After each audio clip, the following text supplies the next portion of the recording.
E começa mais um Café com a Terceiriza.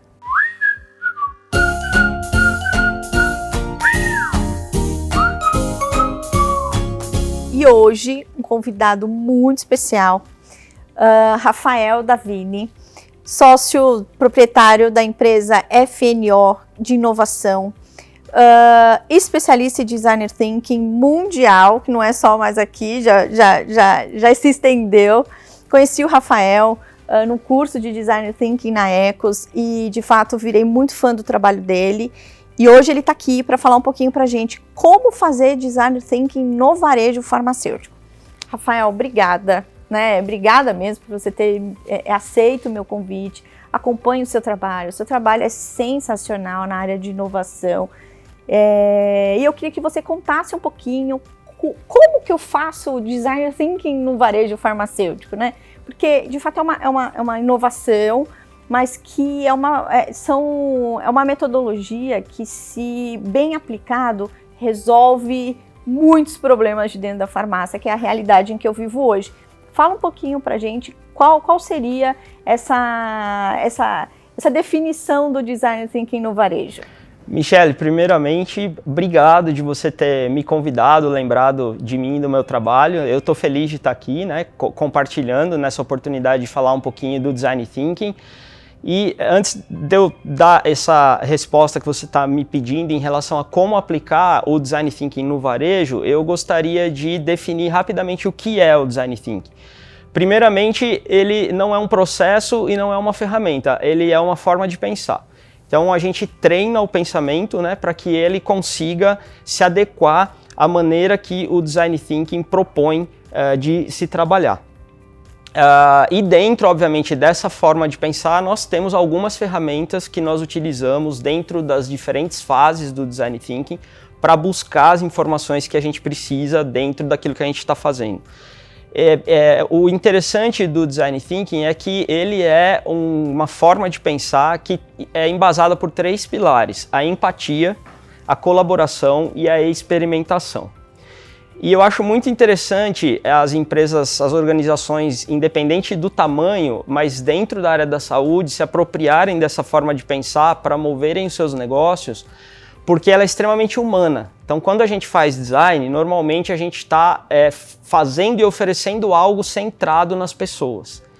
E a área da saúde é extremamente essencial que realmente nós façamos e entreguemos soluções centradas nos seres humanos. Dentro do varejo, o Design Thinking ele é extremamente útil. É incrível a gente imaginar tudo que pode ser feito com essa maneira de pensar dentro desse segmento específico. Nós utilizamos o Design Thinking como uma forma de entendimento de um problema que possa estar envolvido dentro de um ecossistema de atuação, por exemplo, dentro de uma farmácia, até o momento em que a gente testa ideias que, teoricamente, a gente acredita que possam resolver esses problemas que a gente mapeou lá no começo. A questão é que a nossa cabeça, quando ela vai em busca de entender um problema, normalmente aquela primeira impressão que a gente tem do problema dificilmente é a real. E aí o Design Thinking inicia com uma premissa dentro da organização, do segmento, da área que você quiser trazer inovações. E aí ele vai buscar, obviamente, observar esse contexto. Então, por exemplo, eu posso entrar numa drogaria, conversar com as pessoas que ali trabalham, e entender qual problema elas precisam resolver ali dentro. Se está mais relacionado ao time interno, se está mais relacionado, por exemplo, ao atendimento ao cliente, se está mais relacionado a vendas e marketing, se está mais relacionado à pesquisa, se está mais relacionado à produção, não importa a área que eu esteja atuando dentro desse local. E aí, depois que eu busquei uma premissa para o problema, eu vou observar. E essa observação é onde entra a empatia. E é aí que eu tenho que conseguir enxergar além do que a premissa do problema está me mostrando. Uma vez que eu consigo enxergar isso que eu estou buscando dentro da observação, eu tenho um ponto de vista, eu chego a um ponto de vista. Esse ponto de vista, normalmente, ele desconstrói o que eu entendo que seja a premissa do problema. Então, não necessariamente o ponto de vista que eu chego é o problema inicial que eu observei. A partir desse ponto de vista, eu começo a idear soluções. É no ponto de vista que surgem os insights. E os insights vêm quando nós observamos realmente o comportamento das pessoas. Então olha como tem tudo a ver. Quando eu falo de drogarias, quando eu falo, enfim, desse universo do varejo farmacêutico, eu estou falando de pessoas, interação de pessoas, jornada de pessoas dentro de uma experiência de usuário que vai acontecer ali. E aí, então, quando eu tenho esses insights, eu vou idear, pego as minhas ideias, torno as minhas ideias reais, prototipo essas ideias e depois, obviamente, eu testo essas ideias para ver se elas funcionam e se elas têm match com aquilo que eu estou tentando entregar de inovação para aquele problema mapeado. Como eu te disse, existem ferramentas que eu uso dentro dessa maneira de pensar. Então, por exemplo, na fase 1, que é o entendimento do problema, eu posso mapear os stakeholders que estão envolvidos naquele momento ou com o que eu acredito ser o problema. Os stakeholders são as pessoas que de alguma forma se conectam com o ecossistema. Pode ser o cliente, pode ser o fornecedor, pode ser o entregador, pode ser o gerente da farmácia, o gerente, pode ser o farmacêutico, isso. Pode ser o operador de caixa, exatamente. que é o último contato do cliente. Ali. Na jornada, exatamente. Então eu mapeio esses stakeholders. Eu posso classificar esses stakeholders a nível de importância e conectar a relação desses stakeholders. Como é essa relação? Na observação, eu vou para o campo. Eu vou entender realmente, presencialmente, em loco, o que acontece ali. Então, se eu estou mapeando, por exemplo, a jornada de um cliente dentro da drogaria, eu quero observar exatamente o que ele vive ali dentro. Desde o momento que ele, por exemplo, pensa em entrar na drogaria até o momento que ele sai e termina aquela experiência, se é que ela termina quando ele sai da drogaria. Né? Esse é o ponto. E aí, outra coisa que é legal a gente fazer é a gente se colocar dentro da jornada do cliente. Né? Então eu vou usar o serviço da drogaria sem a drogaria saber que eu estou ali fazendo uma investigação etnográfica, que a gente chama. Né? Vou definir o ponto de vista para entender realmente o que eu quero entregar de inovação, qual o problema real, o que ele está me pedindo, e a partir daí eu começo a prototipar o que eu tenho de ideia. Vou idear, vou prototipar e aí posso testar isso dentro da drogaria. Quando a gente fala a respeito do design thinking, as pessoas têm a impressão que nós estamos falando de uma maneira muito simplista, mas não é. A prototipação de uma jornada de serviço, por exemplo, ela pode ser feita rapidamente, né? Voltando, só para a gente não perder o raciocínio nas ferramentas, observação, mapa de empatia. Posso traçar o mapa de empatia dessa pessoa que está ali na jornada, né? Junto com o mapa, posso buscar também colocar no papel o que eu tenho de certeza, o que eu tenho de suposto, o que eu tenho de dúvidas em relação ao que acontece naquele cenário que eu estou mapeando, naquela jornada, né? E depois, como eu te falei, observei e vou idear. Idear é colocar o cérebro para pensar coisas novas, entra muito a questão da criatividade, né? De um pensamento mais flexível, de uma maneira de pensar mais aberta, sem julgamento, sem limite nenhum.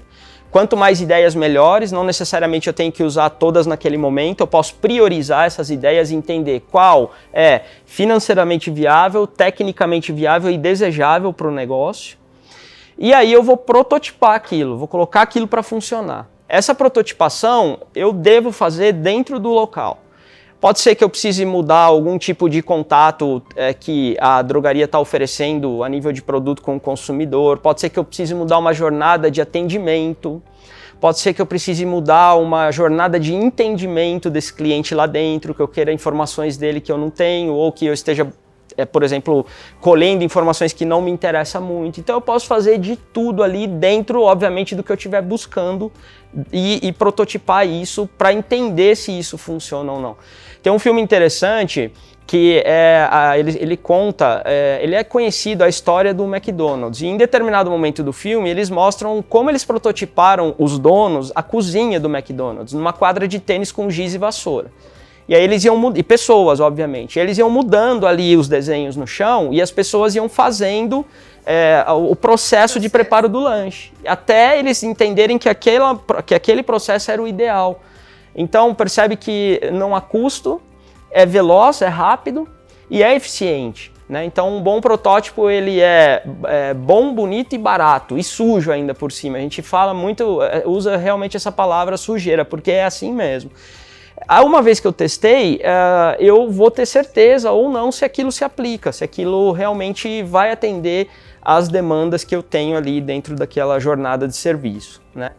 Então... Tivemos uma aula sobre Designer Thinking na farmácia, né? Exatamente, é uma forma, né? E eu tenho outros pontos que podem me interessar e que eu posso aplicar o mindset, porque ele não é congelado, né? Então eu tenho que, obviamente, ter um briefing do que é preciso e entrar e mergulhar de cabeça, confiar no processo e gerar conhecimento, gerar conexão dentro da jornada para que eu possa, no final, realmente ter pontos entregáveis e inovadores, que isso é o mais importante. De algumas sessões dessa podem emergir inovações radicais, né? E outras incrementais. Então eu não gosto muito de falar do Design Thinking taxando ele como uma maneira de pensar que gera inovação incremental somente ou radical somente. Isso varia. Vai muito das pessoas que estão envolvidas, porque é um processo colaborativo, não se faz individualmente. Então você precisa realmente envolver pessoas nisso, né?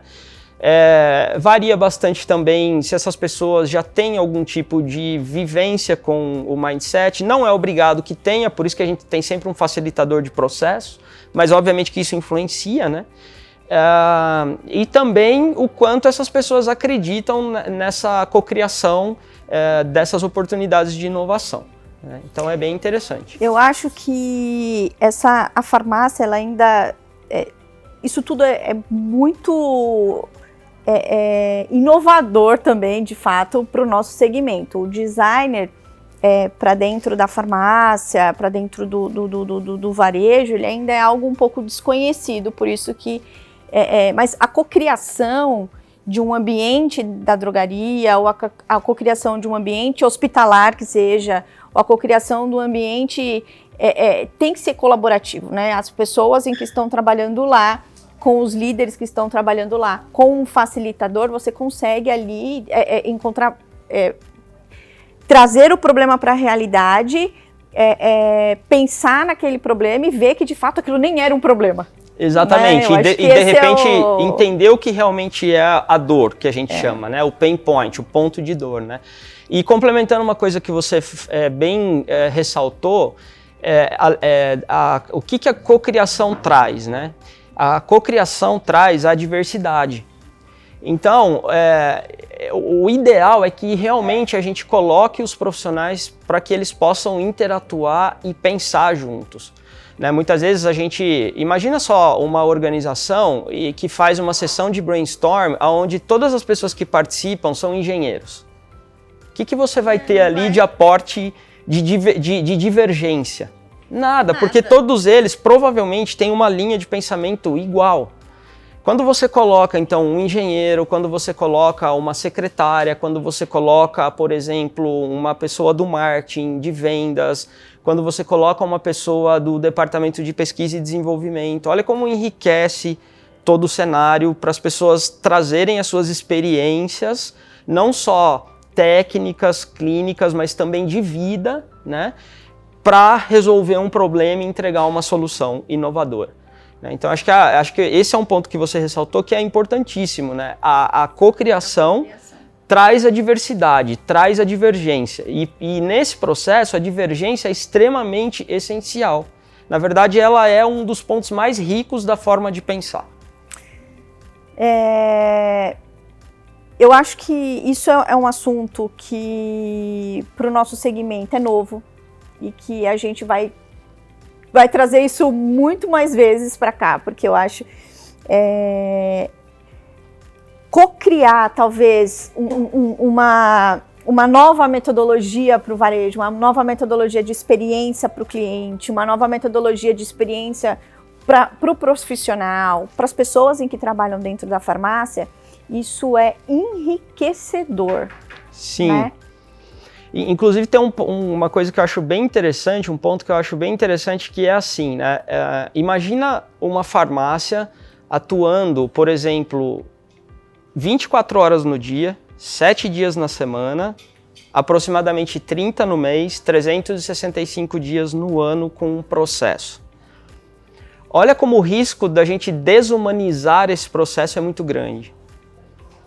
Entende? Quando o cliente entra nessa jornada, ela é uma jornada totalmente analítica e ela devia ser uma jornada totalmente humana, porque ele está em busca ali de um acolhimento, ele está em busca ali de um profissional que possa realmente não só, por exemplo, comercializar uma medicação com ele que vai ajudá-lo de alguma forma. Então esse ambiente farmacêutico, ele pode e deve ser extremamente enriquecedor para a pessoa que pisa ali nele. Só que em função do dia a dia, em função de como nós pensamos, que a gente coloca tudo dentro de caixinha, né, quando a gente habitua, esse processo ele é quase que desumanizado em 100%. Então, na verdade, a gente deixa de aproveitar, quando isso acontece, novas oportunidades de negócio. Porque negócio sempre vai ser negócio. Empresa sempre busca realmente ter a lucratividade que ela precisa. Mas você não precisa desumanizar o processo para isso. Ela tem que seguir lucrativa, mas se ela for inovadora e se ela consegue entregar essa inovação centrada em pessoas, o que ela acaba fazendo? Atingindo seus objetivos como organização e impactando a vida das pessoas de uma maneira diferente. Rafa, eu quero muito te agradecer, né, por você estar aqui. Eu acho que o nosso bate-papo vai ainda ser muito, porque eu acho que a gente vai fazer grandes projetos juntos. Eu quero receber você aqui novamente para a gente falar sobre outros assuntos e, de fato, depois eu quero que você deixe um pouquinho sobre essas ferramentas para que as farmácias podem adquirir e partilhar. Mas obrigado, viu? Imagina, de verdade. Eu que agradeço, super gostei. Imagina. Super gostei. Eu acho que é um assunto muito interessante, é um assunto muito inovador para dentro desse mercado. Legal. E você é uma referência nesse sentido. Obrigado, e obrigado pelo seu interesse e apoio. Imagina. E terminamos mais um Café com a Terceiriza. E logo mais conteúdos, mais convidados. Fiquem ligados. Até mais.